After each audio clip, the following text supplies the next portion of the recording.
दोस्तों, आज आपके लिए आलसी ब्राह्मण और प्रेत यह हितोपदेश की कहानी है।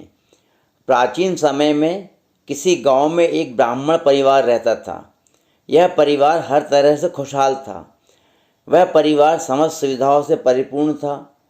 इस परिवार का मुखिया बड़ा ही आलसी था। एक बार उनके घर भोजन हेतु एक संत पधारे। दोस्तों, संत उनकी सेवा से प्रसन्न हुए। आलसी मुखिया ने कहा, मुझे ऐसा सेवक दीजिए जो हर काम कर दिया करे। संत ने एक प्रेत सहायक के रूप में दिया, लेकिन शर्त रखी कि प्रेत को हर समय कोई ना कोई काम देना होगा, अन्यथा यह प्रेत तुम्हें ही खत्म कर देगा। प्रेत ने ब्राह्मण से कहा, मुझे काम चाहिए, अन्यथा मैं तुम्हें खत्म कर दूंगा।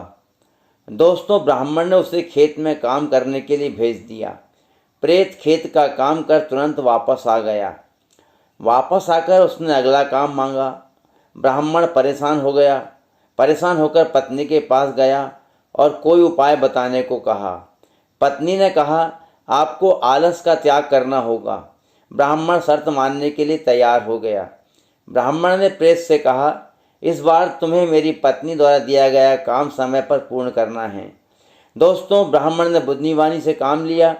ब्राह्मण की पत्नी उसे कुत्ते की पूंछ सीधा करने का काम देती है, लेकिन प्रेत इस काम को दिन भर में भी पूरा नहीं कर पाता है। प्रेत थक हार कर ब्राह्मण से कहता है, यह काम मुझसे नहीं होगा।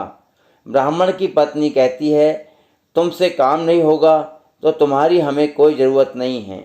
इस तरह से ब्राह्मण की जान बच जाती है। वह समझ जाता है कि उसे आलस का त्याग करना पड़ेगा। दोस्तों, आलस का त्याग करना उसके लिए बहुत ज़रूरी हो जाता है। कहानी से शिक्षा, हमें कभी भी आलस नहीं करना चाहिए। जब कभी कोई आपदा आए, सूझबूझ से काम लेना चाहिए। दोस्तों, सूझबूझ से आप काम लेंगे, आपका काम होगा, आपको सफलता मिलेगी, आपको कोई परेशानी नहीं होगी। दोस्तों, मेरी छोटी सी कहानी आपको पसंद आई होगी। इस वीडियो को लाइक करें, चैनल को सब्सक्राइब करें और आपके विचार मुझे कमेंट बॉक्स में देना ना भूलें। आपके विचारों का मुझे इंतज़ार रहेगा। Bye bye.